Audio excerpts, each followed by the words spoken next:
mag-pray. Wala akong magagawa. Hindi, minsan may mga hindi maaabot ang prayer. Di ba? And yun yung willingness ng tao na magbago, na gumawa rin sa sarili niya. Naintindihan nyo? You get the point? Di ba? Na, oo naman, nananalangin naman si Noah eh, pero bakit hindi umepek yun sa iba? Di ba? Kasi ang pagkatawag ng Diyos, personal. Personal kang manalangin, personal kang tumawag sa Diyos, personal mong ipaglaban ang pamilya mo. Kaya ngayon ang sinasabi ko, di ba, kila Sai, kila Janet, Risa, yan yung mga may anak na, ang realization nila, kapag pala nanay ka na o tatay ka na, no, hindi ka pwedeng relax. Kasi ilalaban mo sa prayer yung anak mo eh. Pag may mga sipon-sipon lang, prayer mo agad yan, pray mo agad yan. And ako, parang sa part ko naman, bilang pastor, nandito ako sa punto na iniintay ko na lang na bawat isa sa atin o yung panahon na ma-realize nyo, oo nga, very important ang panalangin. 'Di ba? Kasi 'di ba ganyan ang mga kasabihan noon pa man, 'di ba? Maiintindihan mo rin ako, Gabi, kapag naging nanay ka. 'Di ba? Grabe mo ako sagutin. 'Di ba? Yung parang laging sinasabi, maiintindihan mo rin ako pag ikaw na yung nasa sitwasyon ko. 'Di ba? Later on, alam niyo, maiintindihan niyo rin gaano ka-importante ang pananalangin. Kasi ngayon, wala pa. 'Di ba? Tatawag ka ng prayer marathon. Sakto, holiday. Expect mo, ay baka maraming pumunta. Eh wala. Ako, bilang pastor, mag-iintay na lang ako na dumating yung time, ma-realize nyo how important prayer is. Amen? Amen. Kaya, ayun nga, mananalangin tayo. At ito pa nga dyan, ito kasi, noong nakaraan, nung Monday lang, di ba, nagkaroon na nga ng solar eclipse.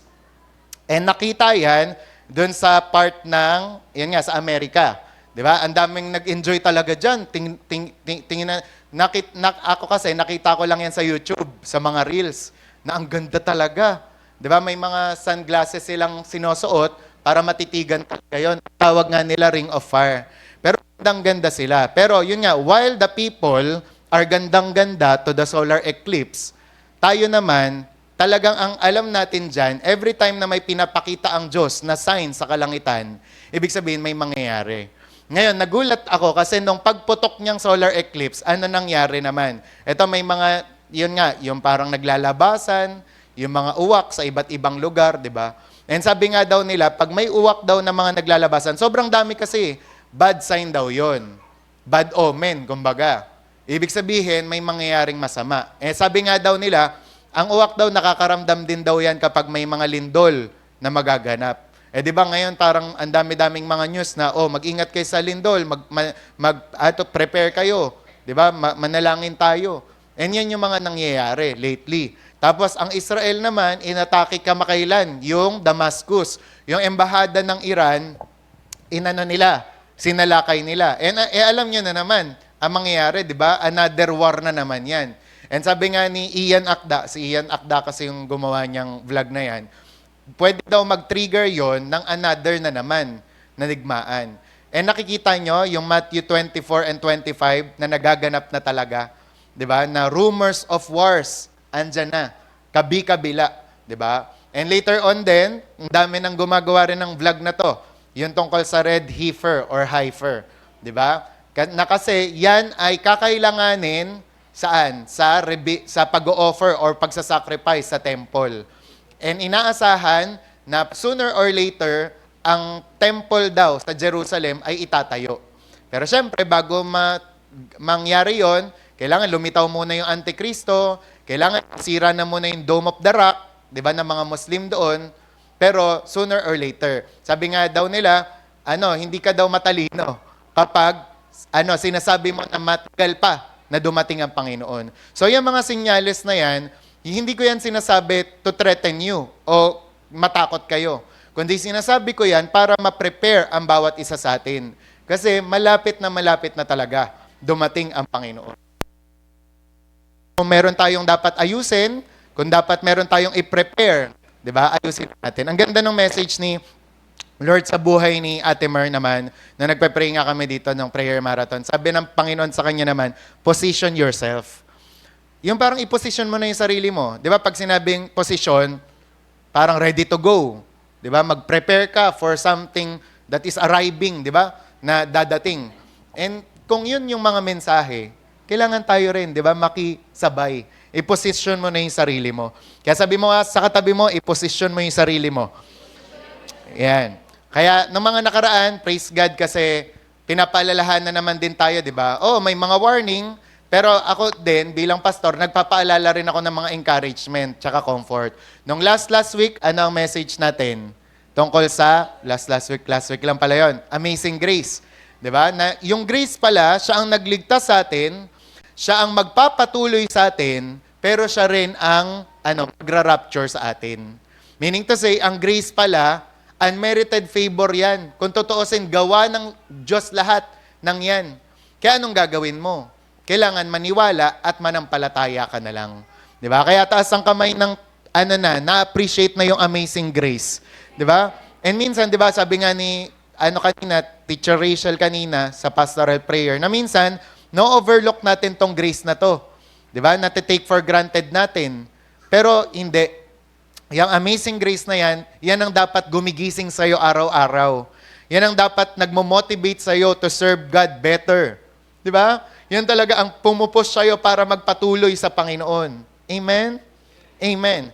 And nung Wednesday, kung nandito ka, ang shinare ko naman nung nakaraan ay tungkol naman sa throne of grace. Di ba? Panay grace. Di ba? Yung come boldly to the throne of grace. Invitation yan. Ito naman, hindi siya nagsasalita patungkol sa kaligtasan. Ang sinasabi niya naman dyan, lumapit tayo sa Panginoon kung may kailangan tayo. Kung may prayer tayo, confident natin sabihin sa Kanya, boldly. Di ba? Ibig sabihin, malaya kang sabihin sa Kanya. And ngayon, hulaan niyo kung anong message, di ba, ni Lord. Ngayon naman, ang message ni Lord sa atin ay the grace to say, I'm sorry to the Lord and to people. Again, the grace to say, I'm sorry to the Lord and to people. Alam nyo, ito kumbaga parang sa part ko, napaka-simple lang. Di ba? Actually, gano'n naman ang Word of God. Lahat ng Word of God, simple lang. Tayo lang ang nagpapakomplikado. Amen ba? Naniniwala kayo doon? Ang Word of God, plain siya, plain truth. Tayo lang ang nagpapakomplikado. Kasi bakit? Ano ang sinasabi ng salita ng Diyos? Magmahal, magpatawad, magbigay, magkaloob, maawa, tumayo, lumaban. Yan ang sinasabi ng Word of God, di ba? Kaso tayo, pinapakomplikado pa natin by disobedience. O kaya naman, delayed obedience. Di ba? O kaya naman, rebellion. Di ba? Kaya minsan, nagiging komplikado sa atin. Pero kung susundin lang natin, napakadali pala. May kapangyarihan ka pa ng banal na spirito. So, kayang-kaya mo. Kaya sabi mo sa katabi mo in advance, kaya mo to. Di ba? Kaya, dyan pa lang, di ba? I'm sorry. Parang hindi ko na magagawa agad yan, Di ba? Noong nakaraan, nung si Ate Mer nag-preach, naikwento niya na sa mga magkakapatid, sa kanila pero ito, labanan ng kultura to. Ayan. Sa kanila, di ba, hindi daw uso ang sorry. Diba? Kahit hindi na sila mag-sorry, basta magpansinan lang sila, okay na yon. In our culture, sa akin naman, personally, napakahalaga ng salita na yan. Kasi yung salita na yan, ang nagpapakita kung may natutunan ka talaga sa Bible, pangalawa, kung humble ka talaga, pangatlo, kung may manners kang tao, o natutunan mo yung GMRC. And alam nyo, ako ranasan ko na rin mag-sorry sa isang tao nung nagdidivisoria pa ako. Di ba? Kasi nung nagdidivisoria ako, hawak-hawak ko si bag na malaki noon. Yung mga ipapamigay sa inyo. Di ba? Tsaka sa mga bukang liwayway. Parang Santa Claus. Di ba? Bigla akong may natabig na babaeng ganon. Napaganon talaga siya. Di ba? Talagang napaganon. Pero salamat sa Diyos kasi yung word na yan, alam ko. Sabi ko agad, sorry po.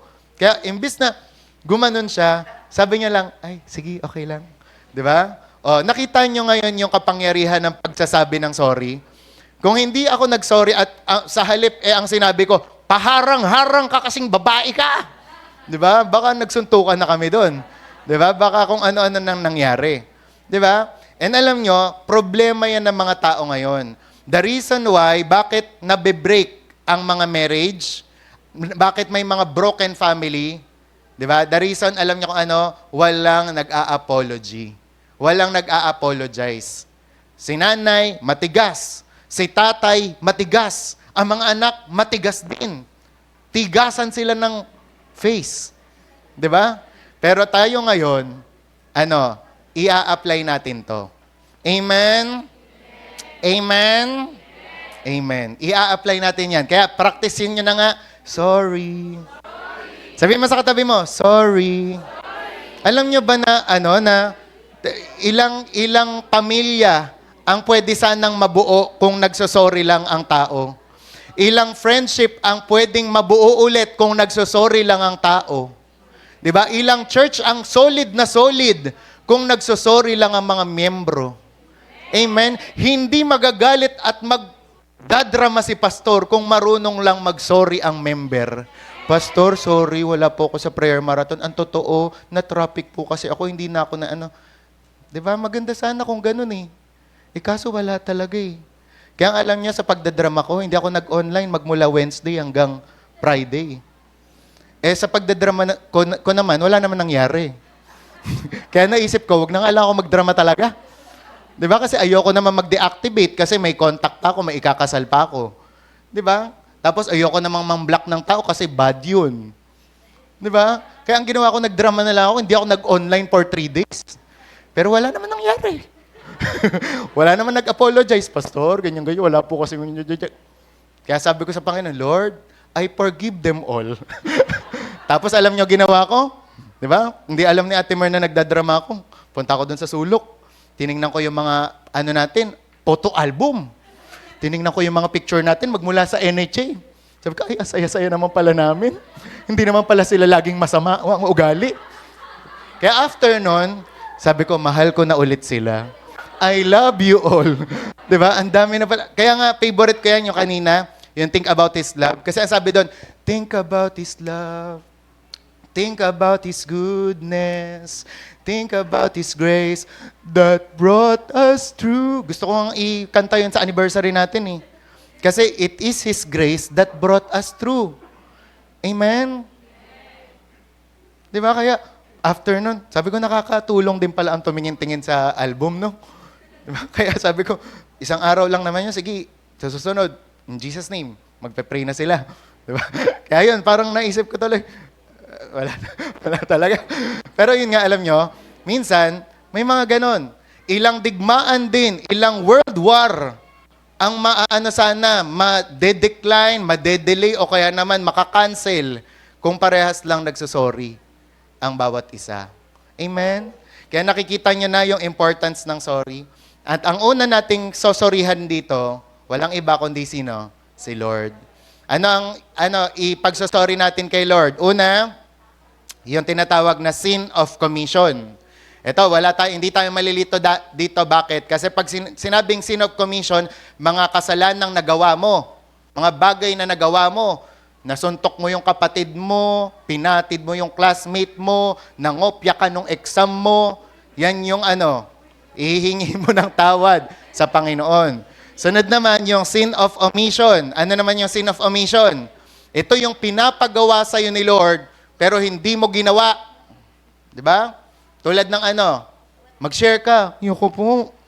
Kumanta ka, yung ko po. Magsayaw ka, yung ko po.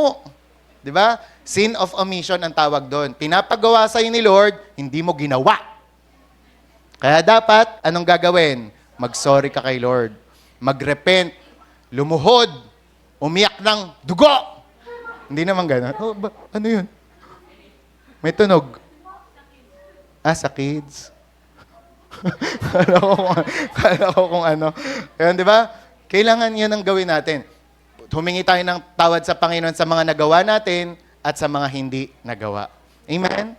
Kaya yun, yung mga mga prayer marathon nga, di ba, na pwede ka naman, pero nagpesti ka, na may ka-holding hands, sorry mo yun kay Lord. Dapat nagpepenitensya ka sa labas. Di ba? Yeah, pero, Lord, sorry, ganyan-ganyan. Di ba? Pero yun nga again, ito yung kailangan natin isorry kay Lord. Amen? Alam niyo, tapos na nakaraan, yun nga, drama-drama ako. Sabi ko, hindi ko na pala nakakamusta yung NHA. Kamustahin ko nga. Ngayon, kinamusta ko. Hindi ko sila kinontak. Pinanood ko lang yung YouTube. kung paano pa rin mag-preach kay Pastor JM. Tapos nasaktohan kasi si Dexter, yung nag-preach ng prayer meeting nila. Alam nyo, kay Dexter, meron din akong natutunan. Sabi ni Dexter doon, sabi niya, alam nyo, kung totoong na-born again kayo, kung totoong may relasyon kayo kay Lord, alam nyo, mamimiss nyo siya. Sabing ganon. Kapag may mga pagkukulang kayo kay Lord, ang totoong naboborn again, namimiss si Lord.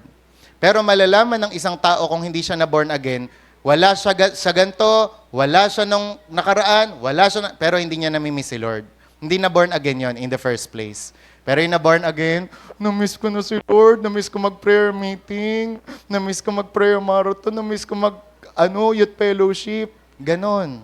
Amen? Amen. Tapos ito pala yon. 'Di ba? Nung tayo ay naging Christian, ano ang pinasok natin? Religion, relasyon. Sagot! Relasyon. Ngayon, kung karelasyon pala natin ang Panginoon, alam nyo, very sweet pa siya sa nai-imagine nyo. Ganto ka sweet si Lord. Pag siya ay sinanay ni Aaron, Lord, may meet tayo ha, usap tayo kada alas 4 ng umaga. Alam mo si Lord, araw-araw iintayin si Aaron na magising ng alas 4 ng umaga. Tapos kung saan si Aaron nananalangin, iintayin ni Lord si Aaron doon. Ganon ka-sweet si Lord.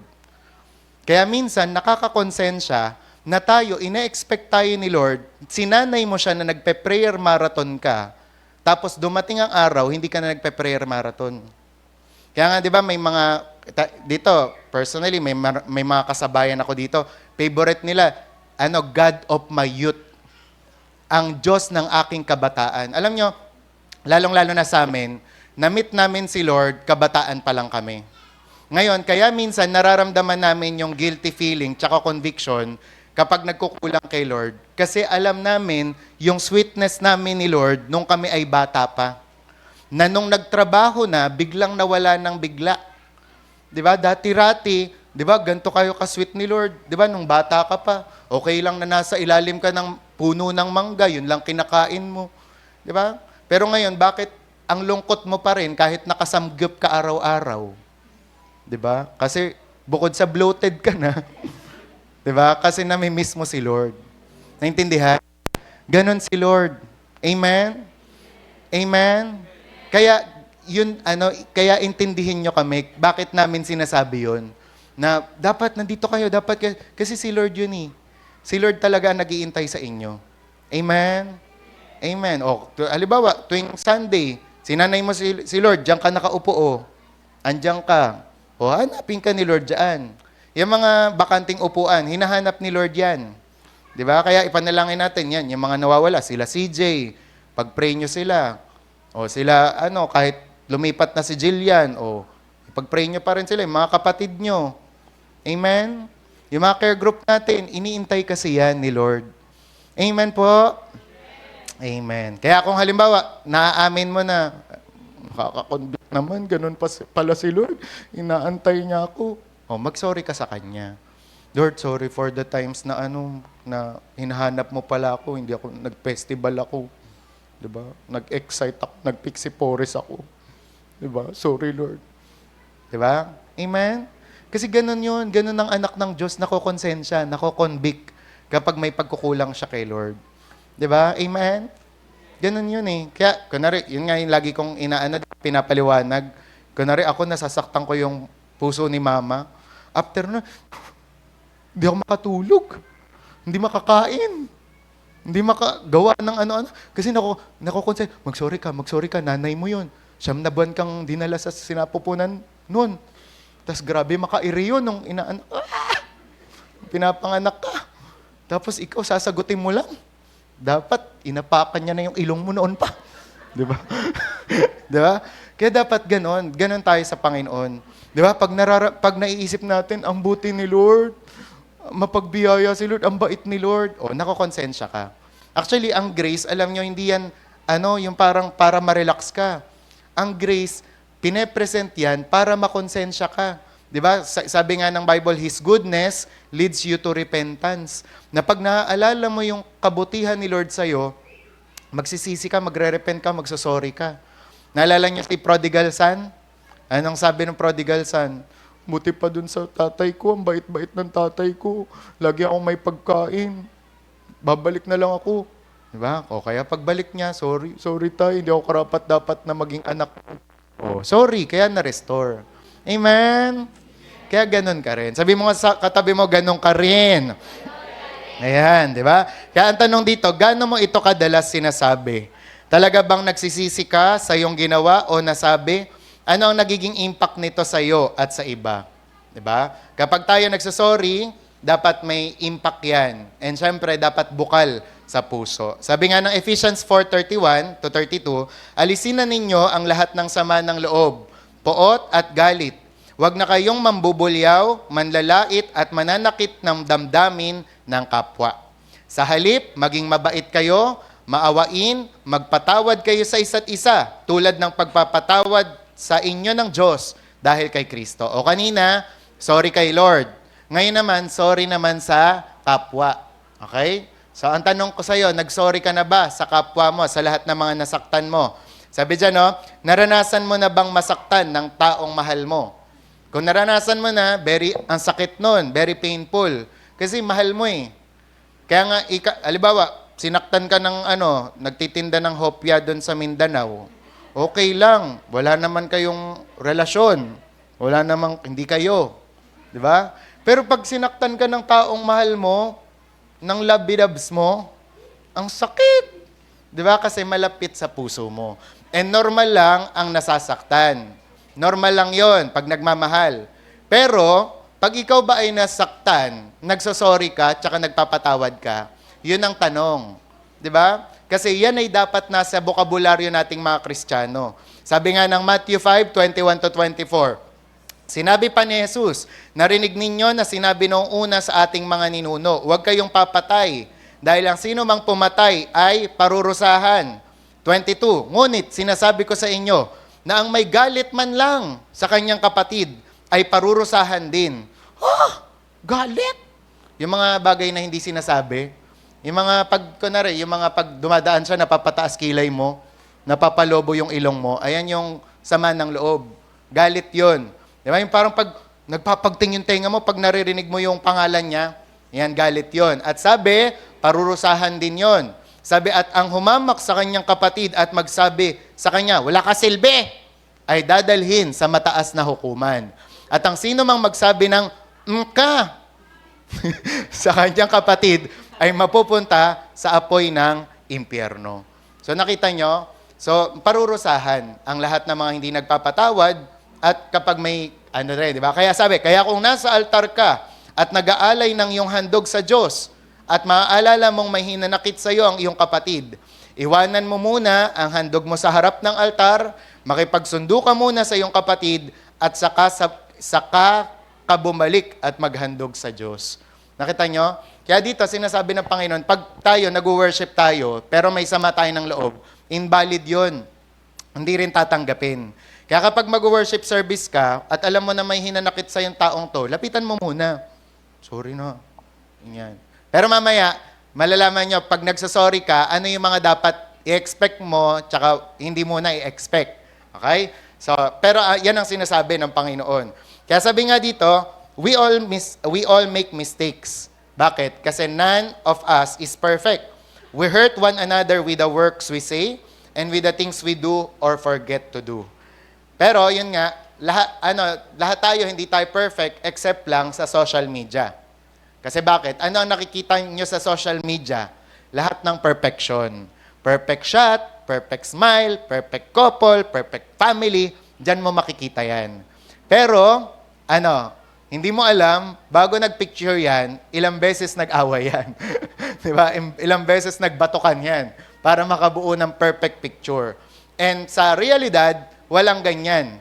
Di ba? Bakit? Kasi ang totoo, meron tayong mga individual na iniisip, may mga feelings tayo, iba't ibang personalities, may gusto, may kailangan, may mga family issues, may mga desire, expectation, and habits. Kaya minsan, hindi tayo nagkakasundo. Kaya walang perfect na relationship.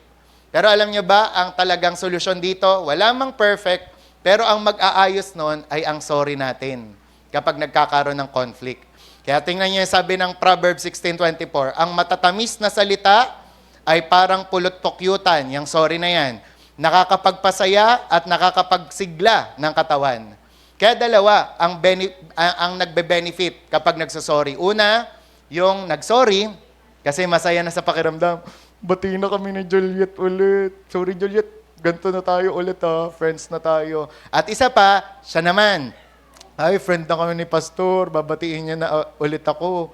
Di ba? Parehas masaya. Nagmumultiply yung saya. Amen? Ganon ang nagagawa ng sorry. Di ba? And sabi nga dito, sa Kawikaan 12:18 naman, wait lang. Sabi, kind words are important to every marriage or relationship. It helps calm heated situations. Your words can bring healing to a bleeding soul. Sabi nga, the words we speak to our loved ones are seeds that are planted and will surely reap the harvest. Kung ano man yung itatanim mo dyan na salita, iha-harvest mo yan. Diba? And sabi nga, pag yung words natin, pleasant siya, it gives strength. Lumalakas ang tao. They bring life to a dying relationship. Kaya pagpansin mo, ang relasyon ay malamig na, gandahan mo kasi yung salita mo. Diba? Hindi kasi kaya lang naman nag-aaway-away ang mga magkakapatid kung ano-ano mga sinasabi. Ha? Hotdog! Diba? May mga ganon-ganon. Pangit mo, mas pangit ka. Ganyan-ganyan. Mga parang pilosopohan. Diba? Kaya lang naman nagsasamaan ng loob. Pero kapag kind words, ayan nga yung sinasabi, it gives strength. Sabi, hurtful words stir up, provoke, rouse, or cause anger to increase. But a soft answer extinguishes anger. Di ba? Kaya pansinin nyo, itry nyo to sa mga nanay nyo na nagtatanong, Nicole! Saan ka na naman galing? Di ba? Ma, sa church po. Opo, maghuhugas na po ng plato. Sige. Ganun lang yon. Pero yung, sa church po, galing pa ako sa halo, nagtrabaho pa ako. Di ba? Kaya ang ending nun, away na. Di ba? Kaya sabi mo sa katabi mo, ayusin mo words mo.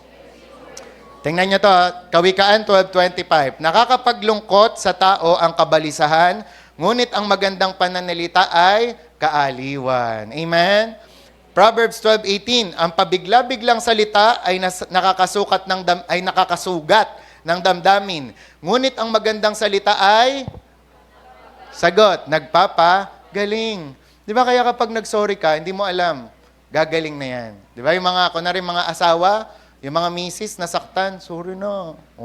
Sabay yakap. Sige na nga. Oo na.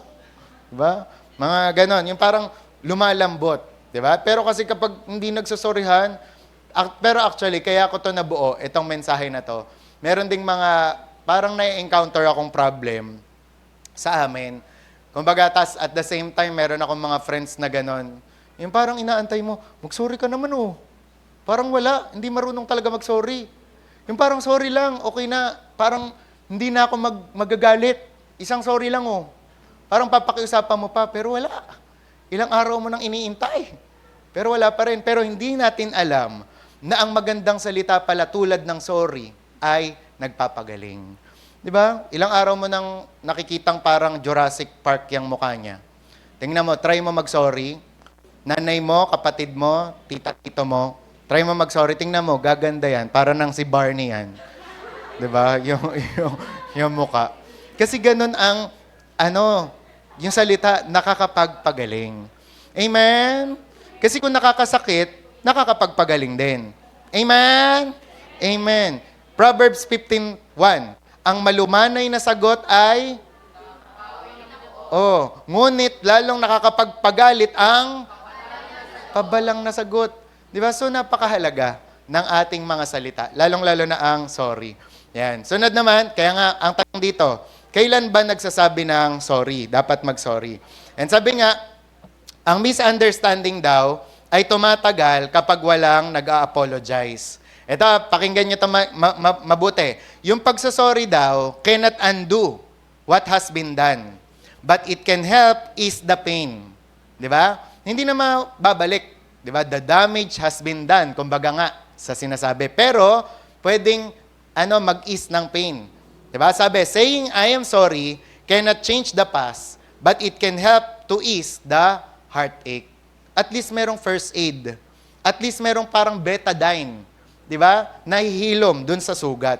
And sabi nga, a simple, I am sorry. Sabi nyo nga, I am sorry. Sabi, can go a long way toward restoring peace and goodwill after an offense.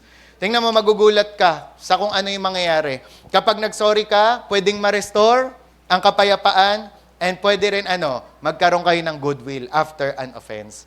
Ang galing, no?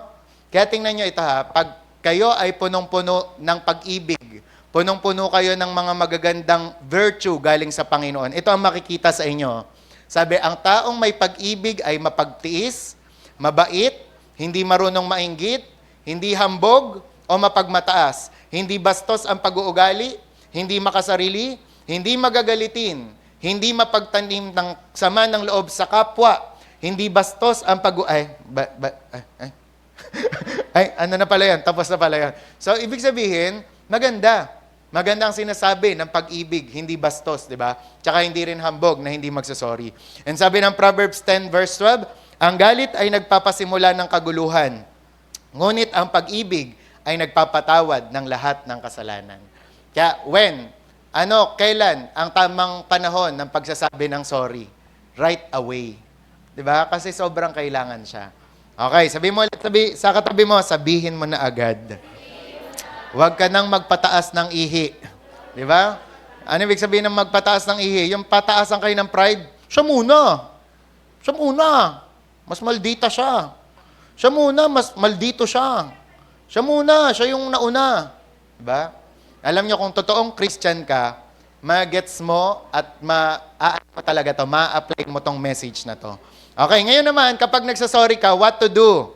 Okay, so bibilisan na natin kasi medyo nag-extend tayo ng time kanina. What to do? Kapag nagsasorry ka, what to do? Number 1, don't procrastinate. Huwag mo nang ipagpabukas pa, ipa-next year pa, o sa pagod service pa. Right away. ASAP. Diba? Kung magagawa mo siya ngayon, gawin mo na. Sabi nga ng Ephesians 4:26, kung magalit man kayo, huwag kayong magkasala at huwag niyong hayaan na lumipas ang araw o lumubog ang araw na galit pa rin kayo. Diba? Kaya yun yung sinasabi ni Mama noon, ang papa mo, hindi ako matiis niyan. Ayaw niya na galit kaming ganyan. Pero ikaw, shen. Yan ang preaching niya at sermon outline. Diba? Nung time na ako ay bata pa. Diba? Kaya alam nyo, ganun din. Ganun din si Tita Edna. Diba? Ayaw mag-sorry ng boyfriend ko, ako na lang magsasorry. Diba? Kasi ayaw niya ng Kayo, gusto niyo, nasa bahay kayo, wala kayong imikan? Luto ko pansit canton? Sige po. Diba? Pagluto, malata. Kaya parehas kayo, hindi kayo makakain. Diba? Hindi kayo nag-uusap. Diligan mo na yung halaman sa loob.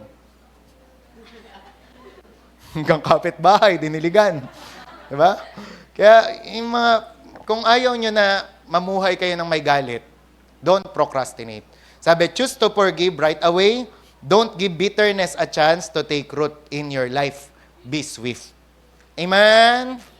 Kaya nga, nung nanonood si Ate Mar ng It's Supernatural, meron dun isang pasyente, dami niyang sakit. Makinig ha. Dami niyang sakit. Hindi na natatanggal yung sakit niya. Alam niya, sabi sa kanya, nung sumama sa kanya doon sa ospital, sabi niya, humingi ka ng sorry. Tsaka magpatawad ka. Alam nyo, galing, miraculously. Gumaling.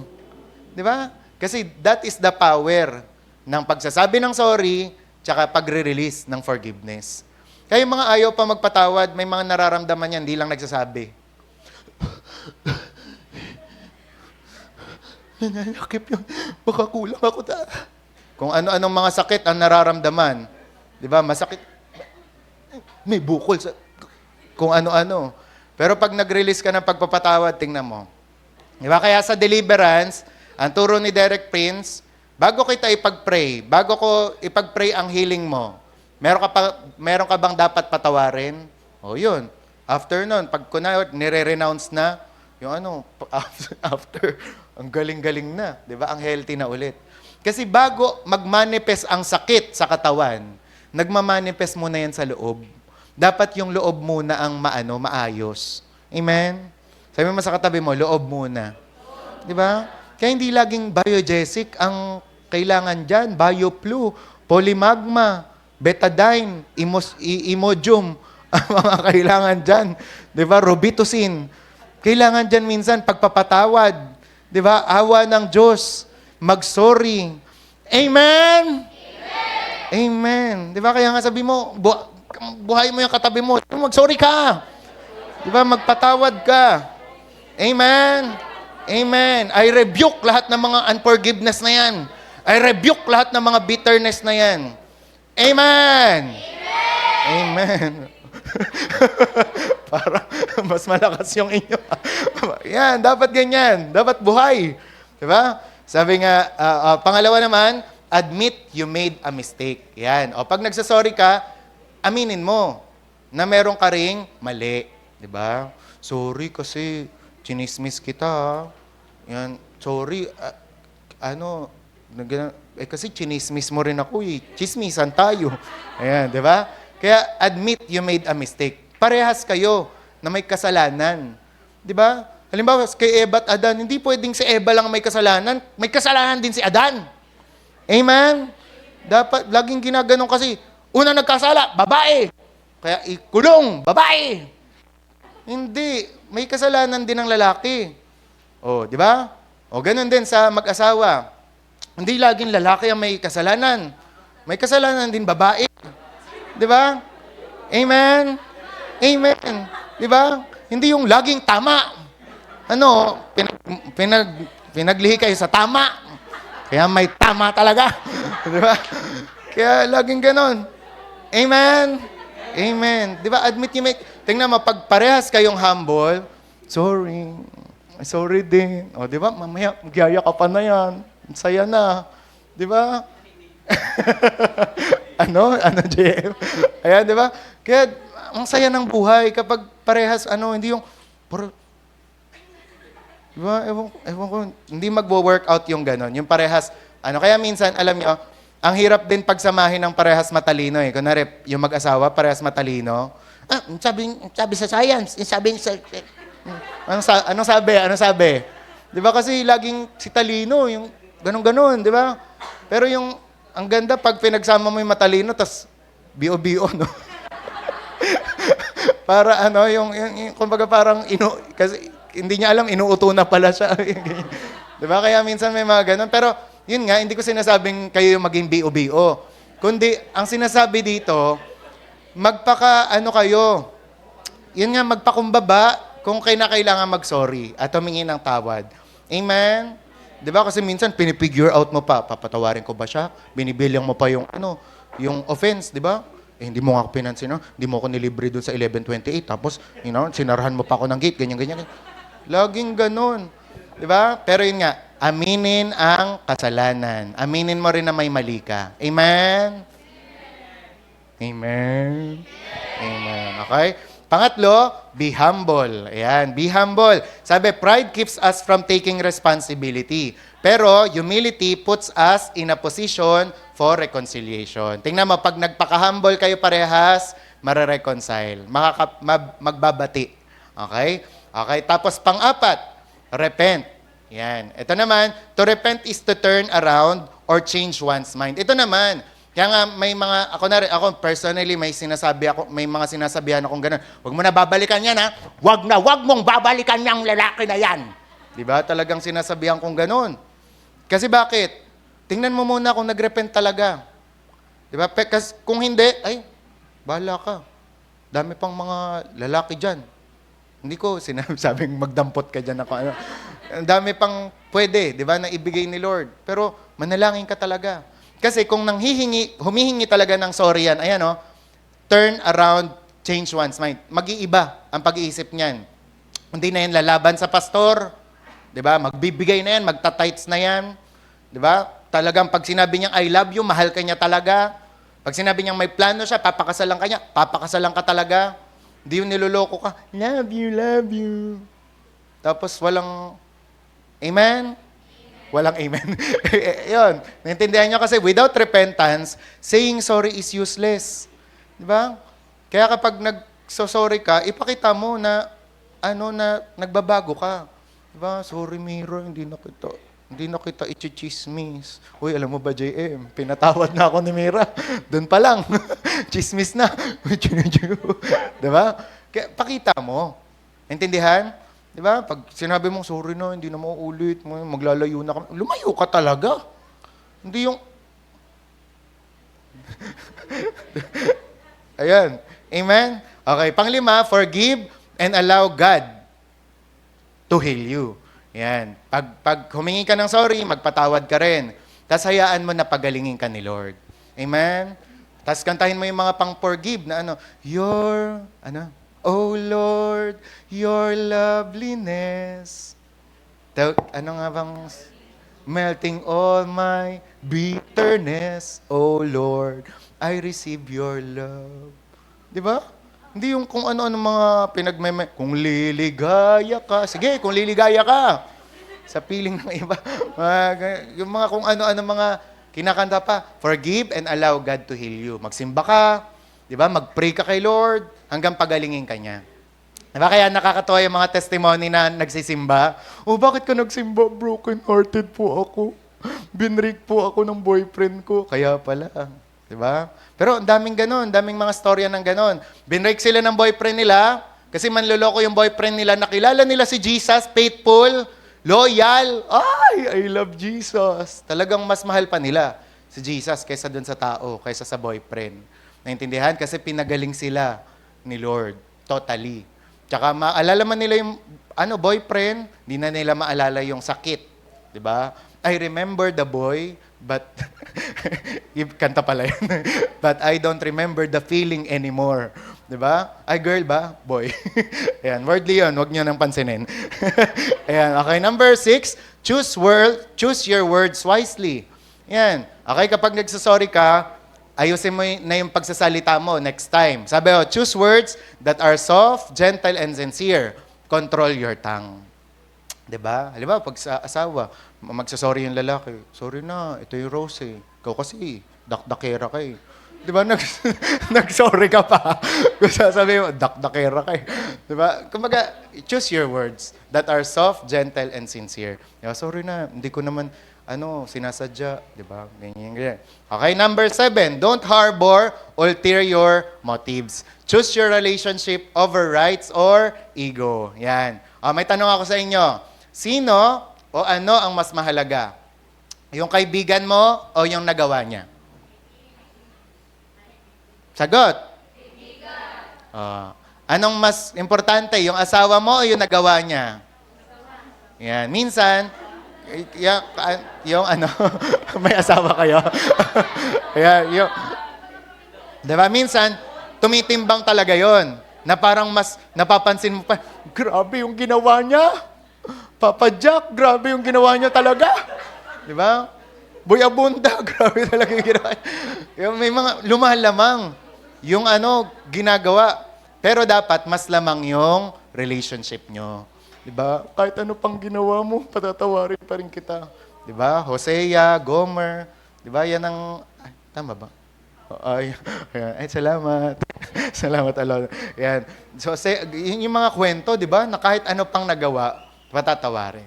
Diba? Sabi mo nga, sample sa katabi, patatawarin kita. Yan. Sabi mo, pinapatawad na kita. Sincere, di ba? Sincere. Okay. Sa likod, pinapatawad na kita. Ayan. Okay.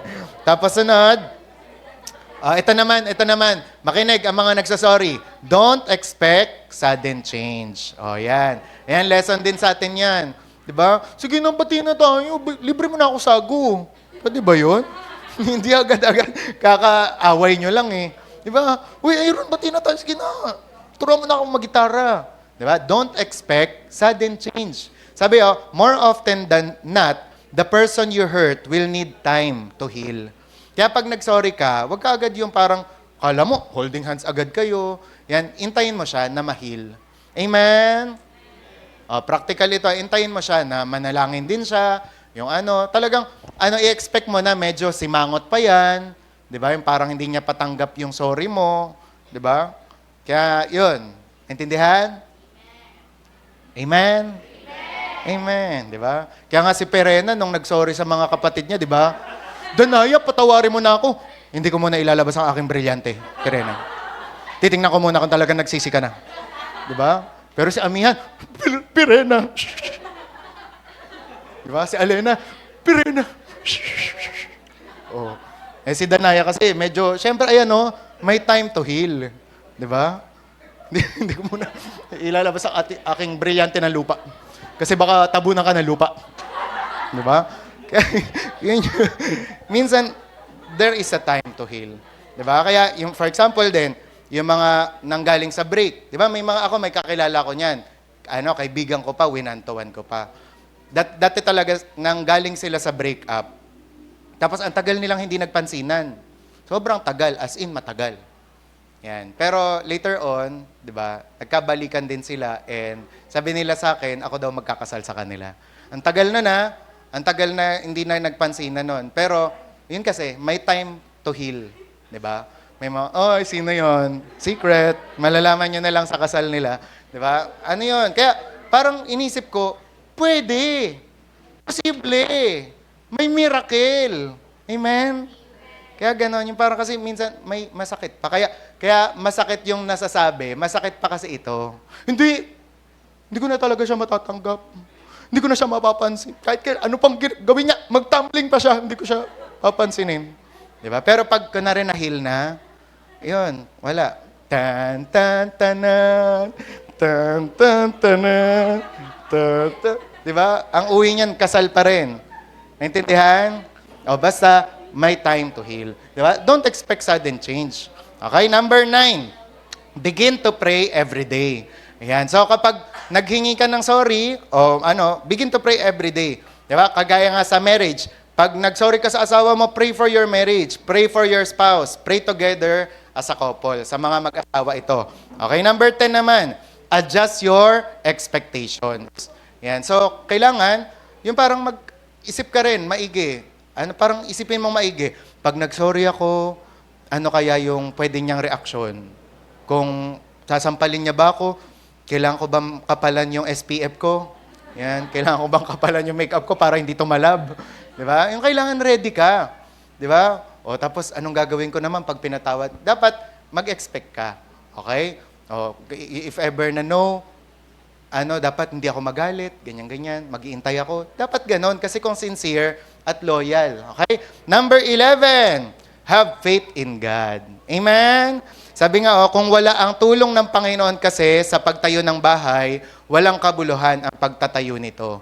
Mag-sorry ka man, gumawa ka man ng napakalaking billboard. Sorry, Almira, I love you. Sino kaya? Diba? Yung parang kahit yung kahit, Hoy, sino yun?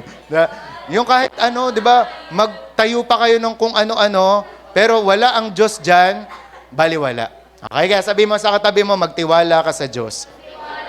Tsaka bago ka mag-sorry, hingi ka muna ng tawad kay Lord. Sorry po Lord, nasaktan ko si ganito. Nawa po, ma-reconcile po kami, ma-restore po kami. Diba? Amen? Kasi alam nyo, at the end of the day, ang pinakamahalaga pa rin ay pamilya, relasyon, kaibigan. Diba? Ano man ang mga naging gusot o problema, hindi yun. Diba? Amen? Sa mga magkakapatid, diba? Gusto nyo bang mabuo? Dapat mag-sorry kayo. Amen? Amen. Diba? Pamilya. Mamaya pag uwi mo, mag-sorry ka sa nanay mo kung hindi mo nahugasan yung plato kahapon. Sa tatay mo kung dinaya mo yung bayad mo sa tuition. Diba? Yan. Sa tita mo kung hindi mo siya binigyan ng ganito. Diba? Sa kapitbahay mo kung nilason mo yung aso. Mag-sorry ka. Amen? Diba? Yan. Kaya, dapat. Yan. Okay, next naman, don't try to control the other's response. Diba? Allow them to express their hurt, anger, or disappointment. Malamang sa malamang, may speech yan. Kapag nag-sorry ka, may ilang outline yan. Mas mahaba pa dyan sa outline ko. Diba? Bakit kasi ganyan? Kasi, ganyan. Di mo ko yan. Minsan, hindi mo yan. Lagi kang ganyan. Ganyan. Expect mo na yon na maano yon. Pero syempre, kung ikaw yung Christian, wag ka na maggaganon. Pag nag-sorry naman din sa'yo, mag-forgive ka na. Okay? Pero ipaliwanag mo, bakit ka nasaktan? Kagaya ng pagpapaliwanag ko kanina, di ba? Ba't ako nasaktan ng prayer marathon, nung Wednesday, di ba? Bakit ako nagdrama at walang pumansin? Di ba? Kaya yun. Okay, number 12. Ayan. Tapos 13 pala, make an effort to repair the relationship. Ayan naman. Sabihin nyo nga ng 3 beses, effort. Daw. Sabi, do something to set things right. Di ba? Magsasorry ka rin lang naman, effortan mo na. O, di ba? Bring some flowers, di ba? Huwag yung pampatay, ha? Kasi kung magsasorry ka, pampatay naman yung flowers na binigay mo. Wag ganon, okay? So, dapat yung maganda. Kung ano yung favorite niya, dali mo, tsokolate, di ba? Bilang mo takoyaki, di ba? Okonomiyaki, lahat ng yaki, bigyan mo. Di ba? So, mga Korean food, kung ano yung gusto niya. Di ba? O, Naldron, bati na tayo. Ito na ang lollipop. Di ba? Lollipop. Ayan. Tayo, bati na tayo. Ito na ang milk tea. 10 milk tea, Okinawa. Marijuana. In Jesus' name. Dapat, yun. Okay? Basta, effortan natin. Okay? Gawan mo ng letter na may mga pictures nyo, di ba? Gawin mo ng letter na mga may beads, di ba? Gawin mo ng letter na may tumatayo, may tumutugtog na ting, ting, ting, ting, ting, ting, ting, ting, Nestle pala. Di ba? Okay, number 14. Renew your mind with daily with the Bible. I-take note nyo lang, 100 to. Hindi, joke lang. Renew your mind daily with the Bible. Kasi syempre, kapag nagbabasa ka nga ng Bible, you know, how to do, what to do, di ba? And then 15, ito naman para sa mag-asawa, stop comparing your marriage and spouse to others. Di ba? Bakit si kaganyan, ganon? Bakit si ganto, si maring ganyan at si paring ganto, bakit ganon? Di ba? So, wag mo i-compare. And then number 16, as na to, sabihin nyo ng malakas. Yan, di ba? Yan nga daw yung pinaka matamis, di ba? Yan ang pinakamatamis sa pagsosorry at pagpapatawad. Yung let's begin again. Amen? Amen? Nakikinig ba kayo o nagdadaldalan? Begin again. Okay? Sabi mo sa katabi mo, begin again. Yan. Ano ibig sabihin? Yun nga, yung talagang, sabi, do something to set things right. Ibig sabihin, magsimula ka ulit. Huwag kang matakot.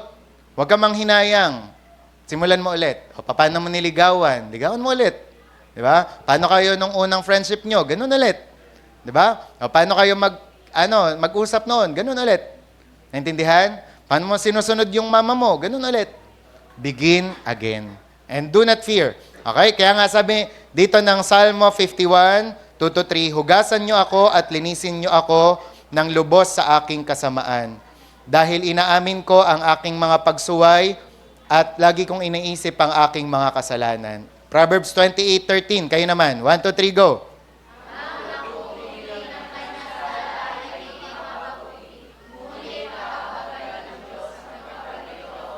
Yun. Ano daw ang gagawin ng Diyos? Kahahabagan.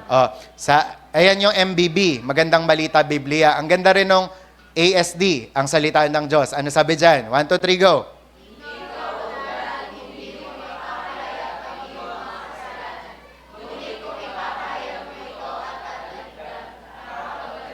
Ayun, di ba? Sino dito gustong umunlad? Lahat naman tayo, di ba? Kaya dapat humingi tayo ng sorry kay Lord. Sorry kay Lord, tsaka sorry sa kapwa natin. Pero ang tanong dito, taas ang kamay nung brave enough na gusto niya ngayong araw na to at sa mga susunod na araw magiging virtue niya at ugali ang humingi ng sorry. Taas kamay. Amen? Di ba? Kung kayo ay Kristiyano at talagang tinanggap niyo ang Panginoon, maging bokabularyo nyo na yan. Sa mga mag-aasawa dito, gawin yung bokabularyo ang sorry. Kahit hindi ikaw ang nauna, kahit hindi ikaw yung may mali, sorry ka pa rin. Diba? Sa mga magkakapatid, sorry. Diba? Sa mga magkakarelasyon, mag-sorry kayo. And kung kayo naman ang pinagsosorihan, magpatawad kayo. Kasi kung ang Diyos nga nagpatawad, tayo pa kaya. Intindihan? So ngayon, may prayer points tayo dito. Tayo-tayong lahat. Sabihin natin with faith, by faith. Ayan. 1, 2, 3, go. O Lord, help me to humble myself and to admit wrong when I have failed in Jesus' name. Father, give me the grace to say, I am sorry in Jesus' name. O Lord, help me to rise out of my hurt and sorrow in Jesus' name. My Father, teach me to let go of all anger before each day ends in Jesus' name. O Lord, give me wisdom in resolving conflicts in Jesus' name. My Father, show me any areas where I may be harboring bitterness or offense in Jesus' name. O Lord, help me learn to be quick to forgive and hard to offend in Jesus' name. Tatlong amen. Amen. Amen. Amen. Yan. Okay, kanta lang.